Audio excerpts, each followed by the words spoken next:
Hello दोस्तों, नमस्कार। एक बार फिर से हम टारगेट विद विश्वजीत एजुकेशन के ऑनलाइन प्लेटफॉर्म में हम आपका स्वागत करते हैं। दोस्तों, आज हम बात करने वाले हैं लॉगरिथमिक फंक्शन से रिलेटेड एक बहुत ही इम्पोर्टेंट क्वेश्चन। जैसे कि आप देख पा रहे हैं कि हमको एक दो तीन चार लॉगरिथम दिए गए हैं जिनकी क्वांटिटी सेम है, अर्थात 5 की लॉग निकालना है, लेकिन बेस अलग अलग दी गई हैं। यानी 5 का लॉगरिथमिक निकालना है with respect to different basis. तो इसके रिस्पेक्ट में हमको लॉग की वैल्यू फाइंड करना है और साथ ही साथ इसको अरेंज करना है। किस ऑर्डर में? इन डिक्रीजिंग ऑर्डर, यानी घटते हुए क्रम में इसको हमको क्या करना है? अरेंज करना है। तो ऐसे लॉगरिथमिक फंक्शन को अरेंज करने के लिए आपको क्या स्ट्रेटजी अपनाना पड़ेगा, किस तरीके के इसको हम डील करेंगे, किस तरीके से इसमें स्ट्रेटजी आपको इम्प्लीमेंट करना है, जो कि बहुत ही इजी वे में आपके सामने चीज़ें क्लियर हो जाएं। तो इन्हीं सारी बातों को आज हम इस क्वेश्चन के माध्यम से बात करने वाले हैं।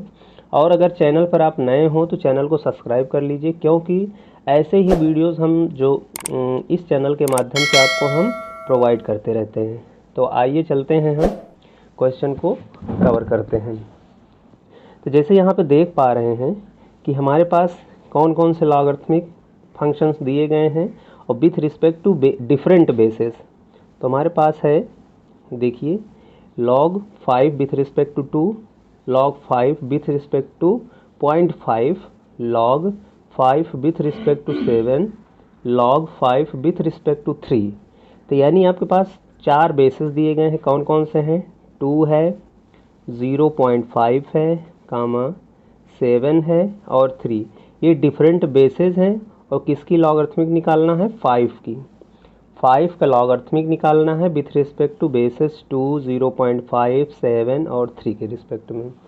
और हमको अरेंज करना है कि मतलब ये सारे जो 4 लॉग दिए गए हैं उनको डिक्रीजिंग ऑर्डर में सेट भी करना है, उनको डिक्रीजिंग ऑर्डर में लिखना भी है। तो ध्यान से देखिएगा पूरा वीडियो, तभी आपको ये चीज़ें समझ में आएगी। तो आइए आगे बढ़ते हैं। अब देखिए, आपके पास जो लॉग दिया गया है उसके करस्पॉन्डिंग आपको एक्सपोनेंशियल फंक्शन फाइंड करना पड़ेगा। अब जैसे हमारे पास क्या है, जैसे log 5 विथ रिस्पेक्ट टू 2 है, log 5 विथ रिस्पेक्ट टू 2 है, तो इसको हम ऐसे मान लेते हैं, लेट x1 बराबर log 5 विथ रिस्पेक्ट टू 2, और दूसरे लॉग को हम मान लेते हैं x2, यानी x2 बराबर log 5 विथ रिस्पेक्ट टू 3, और तीसरे वाले को log 5 विथ रिस्पेक्ट टू 7, और चौथे वाले को log 5 विथ रिस्पेक्ट टू 0.5, इसको x4 मान लेते हैं। अब देखिए, यहाँ से log की डेफिनीशन को हम ऐसे भी लिख सकते हैं, यानी 5 का log x1 है, किसके रिस्पेक्ट में? बेस 2 के रिस्पेक्ट में। तो हम एक्सपोनेंशियल फॉर्मेट में इसको हम इस तरीके से लिख सकते हैं, 2 की पावर x1 बराबर 5 लिख सकते हैं। बिल्कुल सेम पैटर्न पे आप सेकंड वाले लॉग को भी इसी तरीके से लिख सकते हैं, यानी 3 की power x2 is equals to 5। इसी तरीके से x3 को भी लिख सकते हैं, यानी 7 की पावर x3 बराबर 5, और इसी तरीके से 0.5 की पावर x4 बराबर 5। तो ये चारों लॉगरिथमिक को हमने क्या कर लिया है? एक्सपोनेंशियल फॉर्मेट में लिख लिया है। ठीक है, यहाँ तक कोई दिक्कत नहीं होनी चाहिए। अब आपको क्या करना है, आप गौर से ध्यान से देखिए इसमें क्या हो रहा है। अब देखिए, बेस तो आपके पास क्या है? बेस आपका जो है, देखिए, पहला 2 है, फिर 3 है, फिर 7 है, फिर 0.5। अभी यहाँ 0.5 की बात आप छोड़ दीजिए, पहले इनको अरेंज करेंगे हम, 2, 3 और 7 को। तो देखिए, यहाँ पे जो बेस आपका है इंक्रीजिंग ऑर्डर में है, लेकिन आपका जो वैल्यू आ रही है, प्रोडक्ट वैल्यू आ रही है, वो एग्जैक्टली 5 ही है। तो 5 से आपका जो है न घट रहा है न बढ़ रहा है। तो आप यहाँ से क्या ऑब्जर्व कर पा रहे हैं कि जैसे 2 आपके पास छोटा है कंपैरिजन टू 3 एंड 7, लेकिन इसकी जो पावर है वो 5 दे रहा है। और देखिए, 2 के बाद 3 आ रहा है, 3 का पावर x2 है। अब x2 ऐसी वैल्यू है कि तब भी वो 5 दे रहा है।